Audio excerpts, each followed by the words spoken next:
the Instagram social funnel. So check this out. I want you guys to start thinking about Instagram as more of a creator versus a consumer. So when you are a consumer, you're on the platform and you're just watching all the content. But when you're a creator, obviously you are the one now creating the content for other people to consume. And when you're doing this, you want to think of it as more of an overarching strategy. So instead of posting one individual piece of content and hoping for that to be the one that gets you all of your customers and all of your clients, you want to think of it more as a strategy.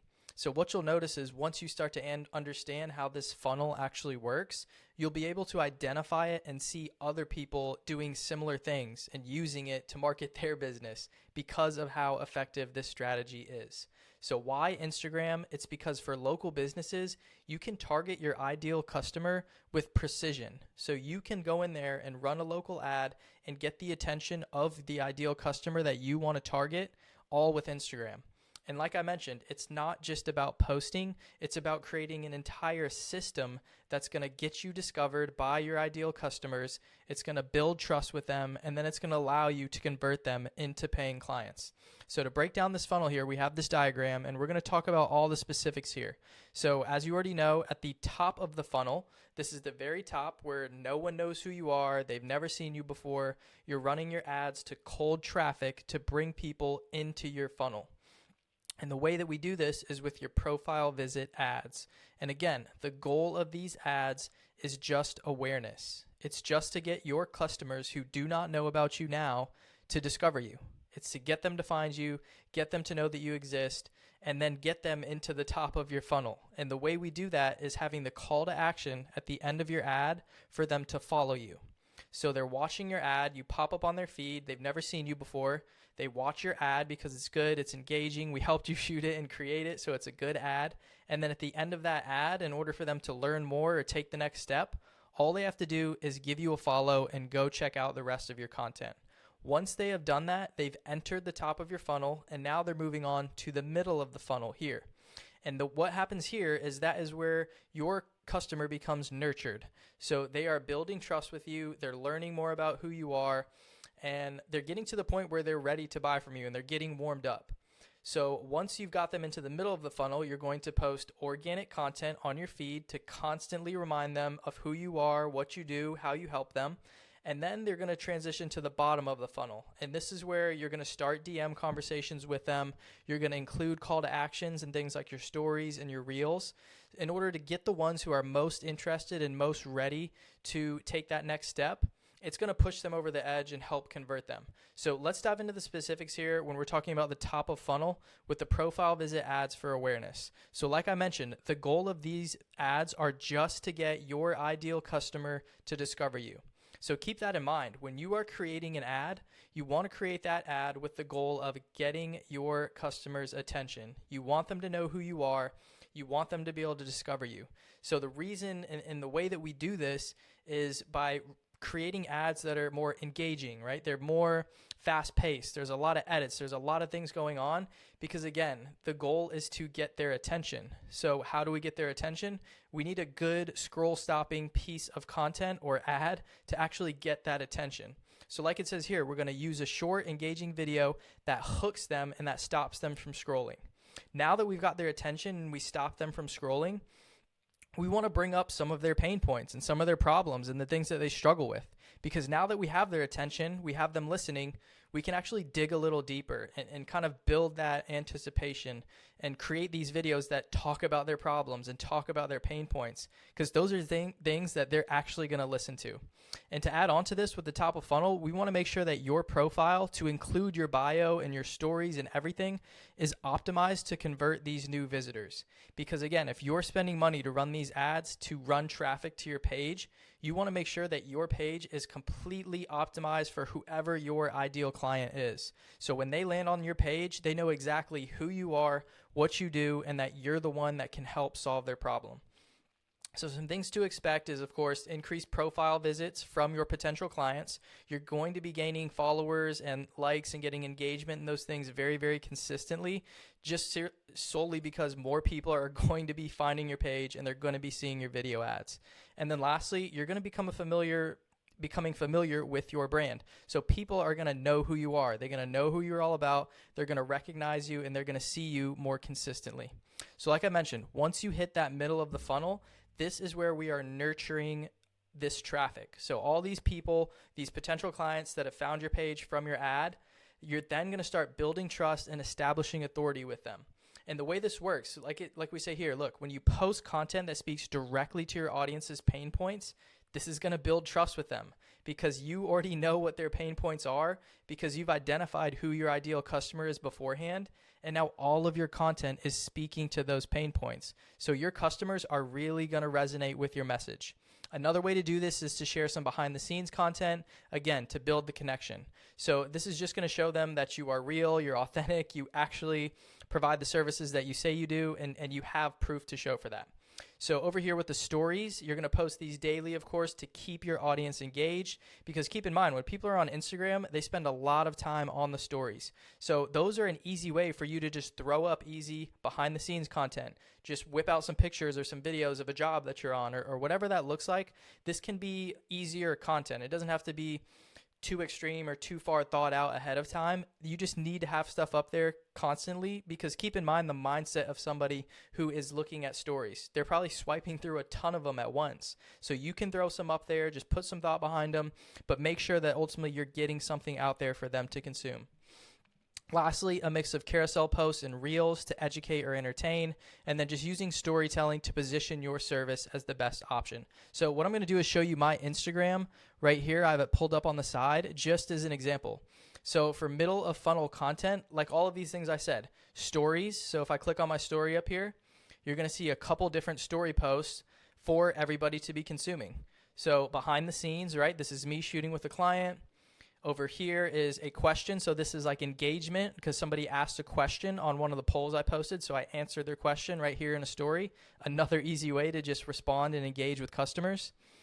Next one, this is directing them to my page. So I posted a valuable piece of content, and then I just posted a text hooked up here saying, hey, look, if you want real results, then do this. So when they read that, they're going to say, oh, well, I want real results. What should I do?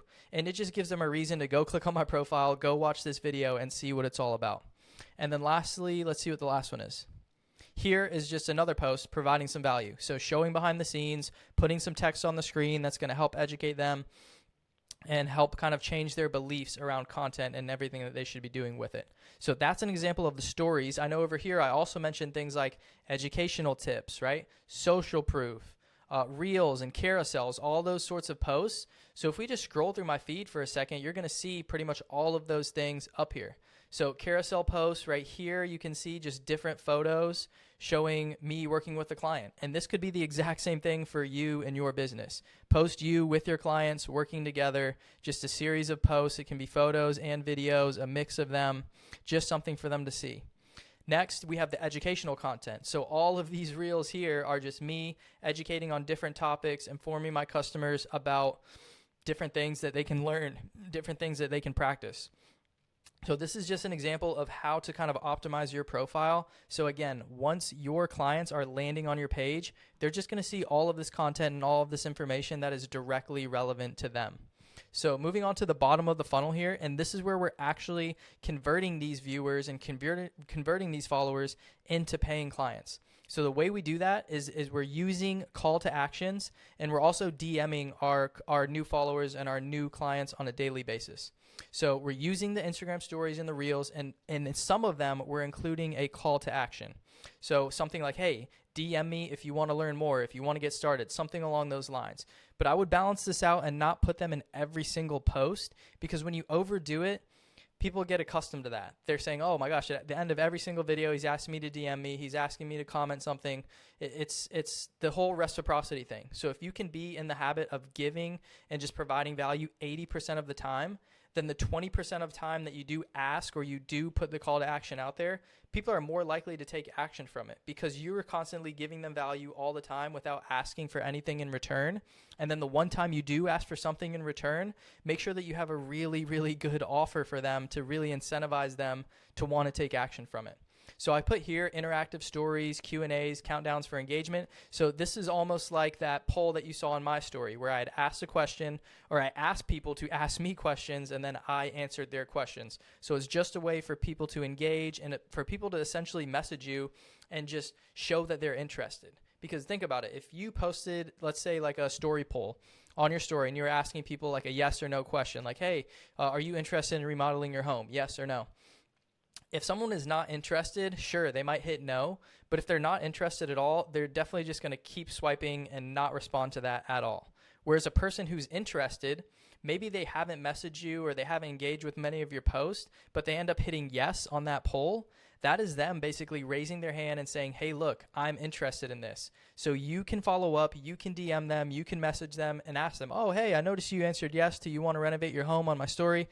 What have you looked into so far? Like, what questions did you have? It just allows you to start that conversation. And the fact that you're putting these sort of interactive polls and ways for people to engage out there, it allows them the opportunity to show you that, hey, look, I'm interested. I want to learn more. I want to see how I can do this. So what I put here is starting genuine conversations in the DMs, and please avoid being salesy right out the gate. People are already seeing this dynamic, especially if you are a business owner on Instagram. They're just going to assume right out the gate like, oh, they're just trying to sell me. They're just trying to get me on a call or whatever these things are. So if you can just reverse that and just be genuine and authentic and just ask questions and be genuinely curious, that will change the dynamic. It'll lower people's defenses. It'll lower their sales defense and them just saying, oh, he's just trying to sell to me. By you just asking questions and being curious, it'll lower that and allow them to open up and actually see if you can help them. So try that out. Try not to be super salesy right out the gate, but definitely be starting conversations in the DMs. And like I mentioned here, with offering limited time deals or exclusive spots for your services, when you finally are putting that offer out there and asking people to engage or to respond, make sure that you have a really good offer for them. Like, make sure when you ask them for whatever it is you're trying to do, like DM me or message me for this reason, for XYZ reason, make sure that reason is like a no-brainer in their mind. Like it's so good that they would like feel stupid saying no almost. So make sure you use those accordingly and don't overdo them. So what to expect at the bottom of the funnel is more inbound DMs from warm leads. Because again, if you're posting these sort of stories and putting these call to actions out there, you're allowing the people that are interested to say, hey, look, I'm interested, by either responding to the story or commenting the word or whatever it is that you ask them to do.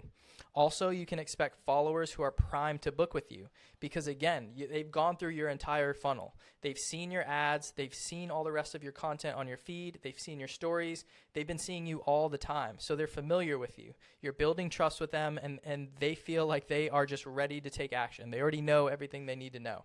Lastly is a systemized way to turn these views into sales. Again, it comes back to the funnel.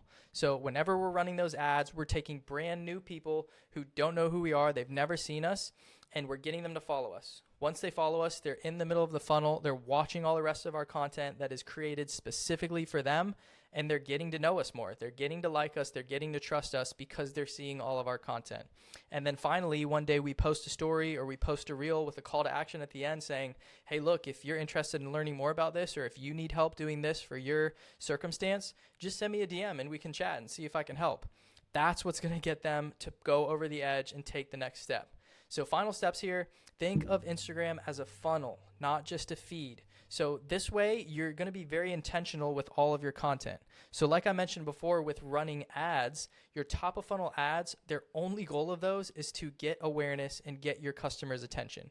So keep that in mind when you're creating your ads. Same thing with your organic content. The goal of that is to build trust, to educate them, to show them that you're the authority and the expert in your field. So keep that in mind when you're thinking about creating content. Ask yourself, does this piece of content either build trust with my customer? Does it show them that I am the authority or the expert? And if it doesn't do any of those things, then it's not in alignment with the goals that you have of turning these followers into customers. So just keep that in mind whenever you're creating your content. Be intentional with your strategy, of course, and then some simple ways to take action today. So move on to the next modules, see how you can set up your profile visit ads and start getting that traffic to your page. And then once you've done that, make sure that you have good, valuable content on your feed. And then just start conversations in the DMs with all of these new followers that are coming in, and you'll be amazed at how many appointments and how many calls you can book just from that to start getting more clients for your business. So this is the entire Instagram social funnel, how to turn followers into clients. If you have any questions, feel free to reach out. I'd be happy to go more in detail on any of these topics, but good luck implementing all this.